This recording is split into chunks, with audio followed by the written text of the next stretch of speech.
그 아주 기묘한 동거 상황이기 때문에 그래요.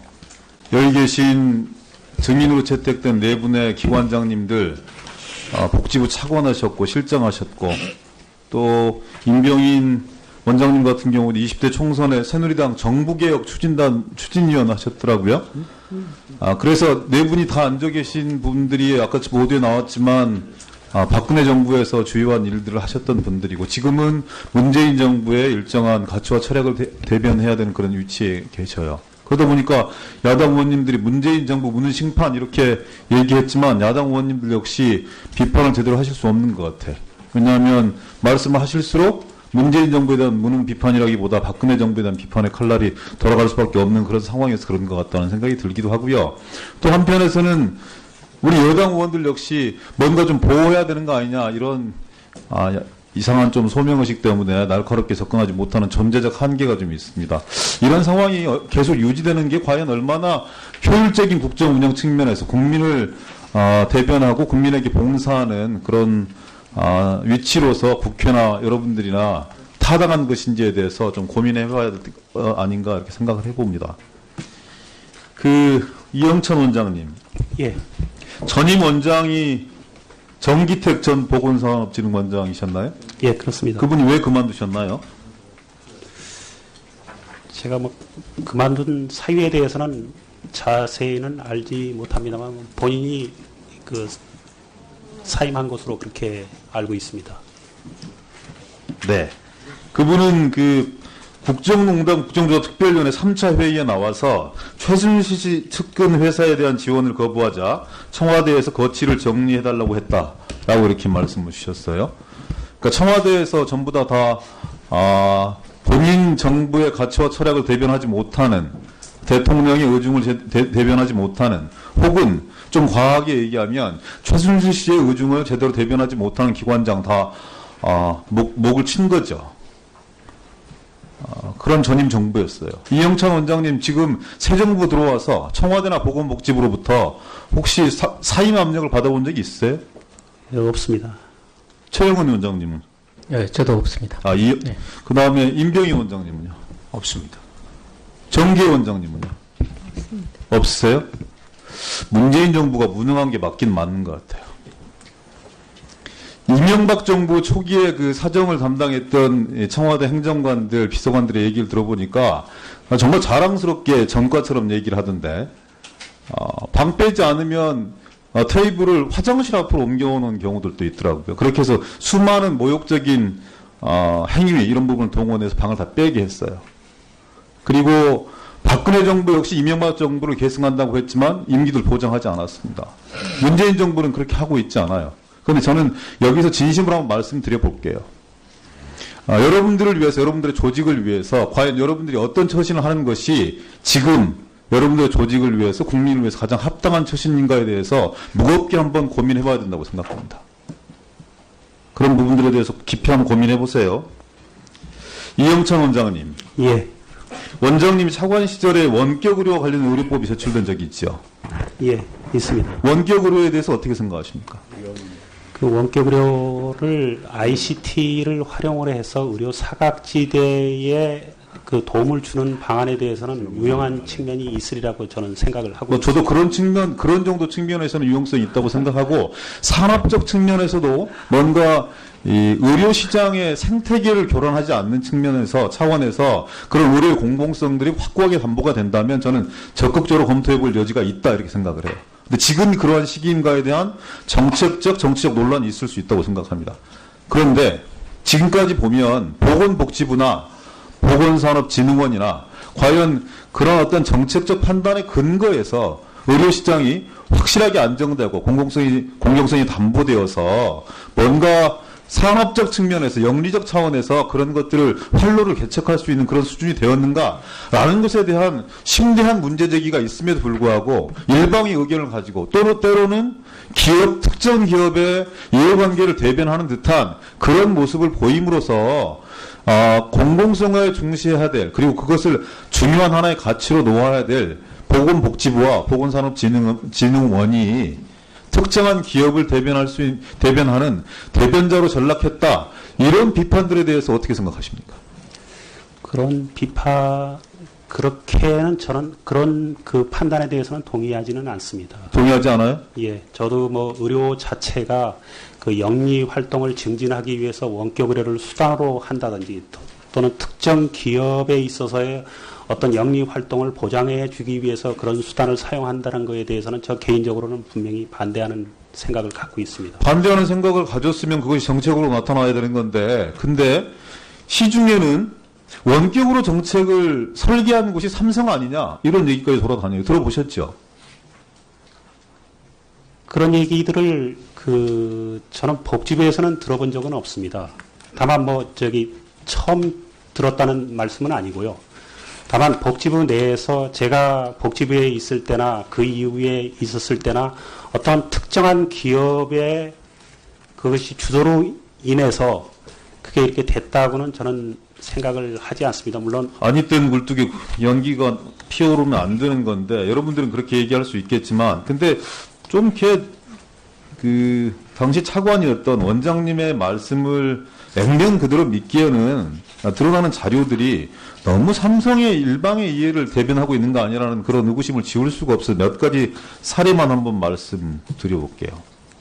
올 초 이제 보건산업진흥원하고 한국지식재산전략원이 공동으로 분석한 헬스케어 사물 인터넷 분야의 기술 특허 동향 분석 결과 이런 걸 보면은요, 주요 특허 출원인을 보면 1위부터 10위까지 대부분이 미국, 일본, EU 국적 기업들이 차지했고 국내에서는 유일하게 이제 포함된 기업이 삼성이었어요.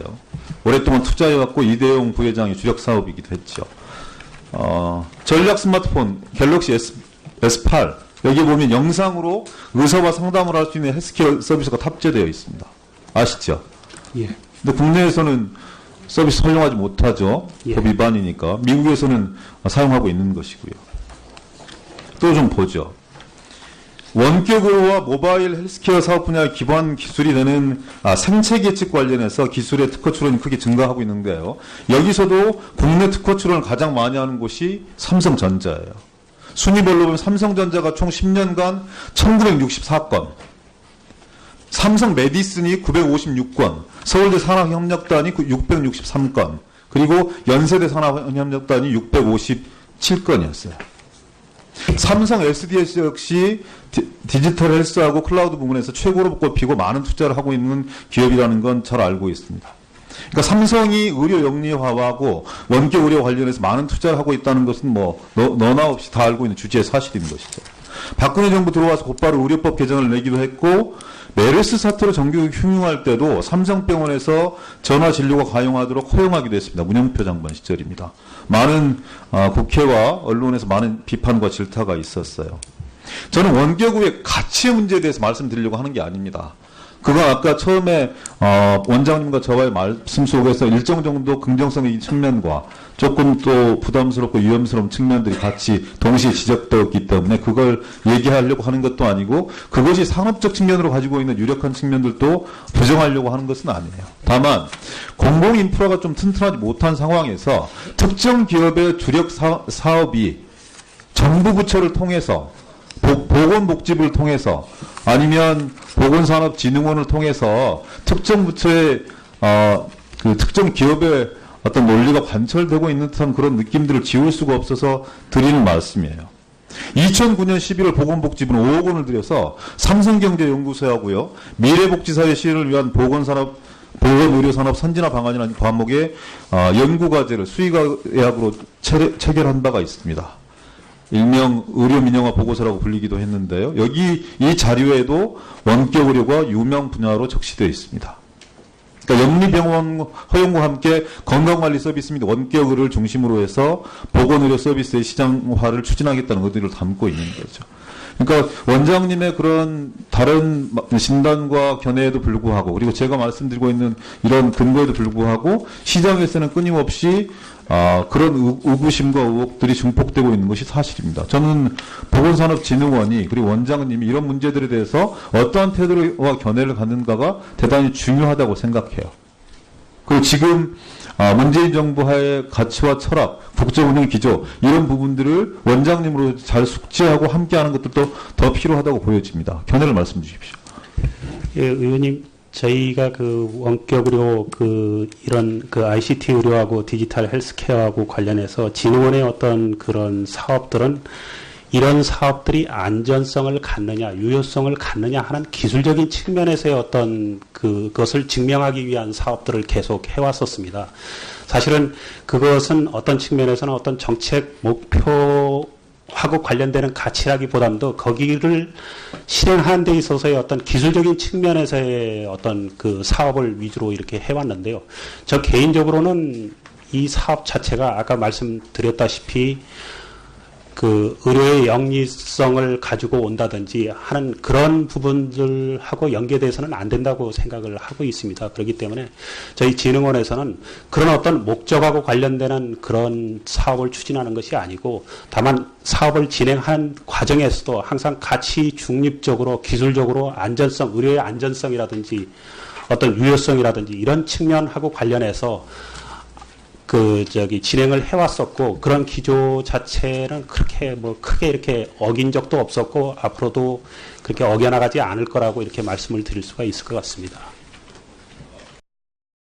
행위, 이런 부분을 동원해서 방을 다 빼게 했어요. 그리고 박근혜 정부 역시 이명박 정부를 계승한다고 했지만 임기를 보장하지 않았습니다. 문재인 정부는 그렇게 하고 있지 않아요. 그런데 저는 여기서 진심으로 한번 말씀드려 볼게요. 여러분들을 위해서, 여러분들의 조직을 위해서 과연 여러분들이 어떤 처신을 하는 것이 지금 여러분들의 조직을 위해서, 국민을 위해서 가장 합당한 처신인가에 대해서 무겁게 한번 고민해 봐야 된다고 생각합니다. 그런 부분들에 대해서 깊이 한번 고민해 보세요. 이영찬 원장님. 예. 원장님이 차관 시절에 원격 의료와 관련 의료법이 제출된 적이 있죠? 예, 있습니다. 원격 의료에 대해서 어떻게 생각하십니까? 그 원격 의료 그분이 왜 그만두셨나요?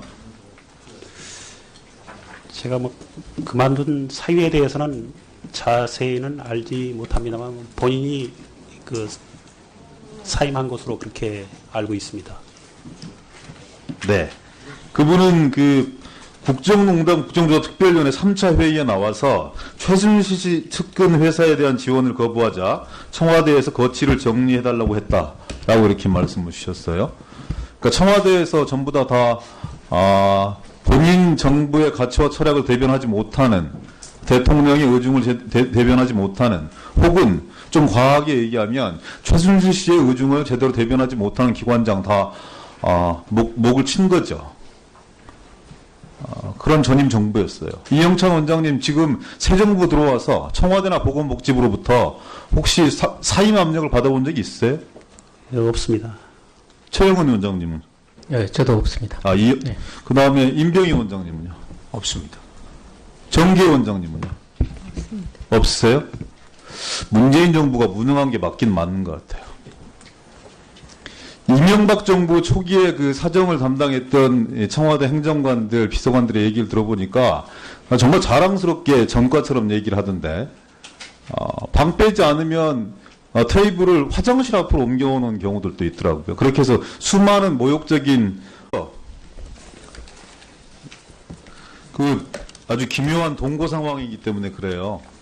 여기 계신 증인으로 채택된 네 분의 기관장님들 복지부 차관하셨고 실장하셨고, 또 임병인 원장님 같은 경우는 20대 총선에 새누리당 정부개혁 추진위원 하셨더라고요.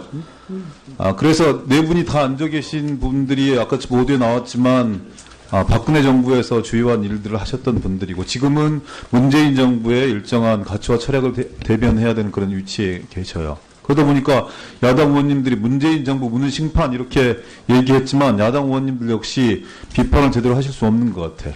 왜냐하면 말씀을 하실수록 문재인 정부에 대한 무능 비판이라기보다 박근혜 정부에 대한 비판의 칼날이 돌아갈 수밖에 없는 그런 상황에서 그런 것 같다는 생각이 들기도 하고요. 또 한편에서는 우리 여당 의원들 역시 뭔가 좀 보호해야 되는 거 아니냐, 이런 이상한 좀 소명의식 때문에 날카롭게 접근하지 못하는 존재적 한계가 좀 있습니다. 이런 상황이 계속 유지되는 게 과연 얼마나 효율적인 국정 운영 측면에서 국민을 대변하고 국민에게 봉사하는 그런 위치로서 국회나 여러분들이나 타당한 것인지에 대해서 좀 고민해봐야 될 아닌가 이렇게 생각을 해봅니다. 이영찬 원장님. 예. 전임 원장이 정기택 전 보건산업진흥원장이셨나요? 예, 그렇습니다.